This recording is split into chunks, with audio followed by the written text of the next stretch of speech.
നമ്മൾ പരിസരം മറന്നുകൊണ്ട് ചൊറിയാൻ പറ്റില്ലാത്ത സ്ഥലങ്ങളിലൊക്കെ ചൊറിച്ചിൽ വന്നു കഴിഞ്ഞാൽ നമ്മൾ എന്ത് ചെയ്യും? അതുപോലുള്ള ഒരു അവസ്ഥയാണ് ഇവിടെ പറയുന്നത്. ഇത് ഗ്രോയിൻ ഫംഗൽ അണുബാധയാണ്. ഇതിനെ ടീനിയ ക്രൂറിസ് അഥവാ ജോ ഇച്ച് എന്ന് വിളിക്കും. ഇത് കൂടുതലും കാണുന്നത് ഗ്രോയിനില്, അതുപോലെ തന്നെ ബട്ടക്സില്, പിൻവശത്ത്, അതുപോലെ തുടയിലൊക്കെയാണ് ഇത് കൂടുതലും കാണുന്നത്. ഈ ഗ്രോയിൻ എന്ന് പറയുന്നത് നമ്മുടെ തുടയും അതുപോലെ സന്ധിയും ബന്ധിക്കുന്ന സ്ഥലത്തെയാണ് ഗ്രോയിൻ എന്ന് പറയുന്നത്. അപ്പൊ ഈ ഏരിയാസിലൊക്കെയാണ് ഇത് കൂടുതലും കാണുന്നത്. ഇത് വരാനുള്ള പ്രധാന കാരണങ്ങൾ എന്തൊക്കെയാണ്? ഇവിടെ ഈർപ്പം, ഗ്രോയിനിൽ ഈർപ്പം കൂടുതലായിട്ടുണ്ടാവുമ്പോൾ, അതുപോലെ അത്ലറ്റ്സിന് അമിതമായിട്ട് വിയർക്കുമ്പോൾ, പിന്നെ അണ്ടർ ഗാർമെന്റ്സ് ടൈറ്റ് ആയത് ഉപയോഗിക്കുമ്പോഴൊക്കെയാണ് ഇത് കാണുന്നത്. ഇത് വന്നു കഴിഞ്ഞാൽ ഇവിടെ ചൊറിച്ചിലും പുകച്ചിലും അതുപോലെ ചർമ്മം പൊട്ടുകയും ചെയ്യും. ഇവിടെ ചുവന്ന കളറും അതുപോലെ ബോർഡർ വട്ടത്തിലായിട്ട് കാണും. പിന്നെ ഇത് വരാതിരിക്കാൻ നമ്മളപ്പോ എന്താ ചെയ്യേണ്ടത്? കുറച്ചുകൂടെ നമ്മൾ ഹൈജീനിക് ആവണം. അതിന് 2 നേരം കുളിക്കുക, അത് കഴിഞ്ഞാൽ ഗ്രോയിൻ ഏരിയാസിൽ ഡ്രൈ ആക്കുക.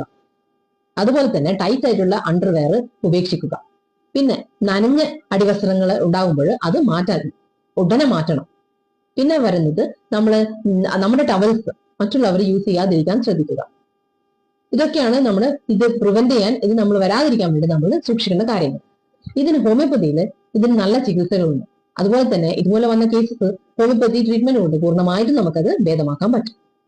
So thank you.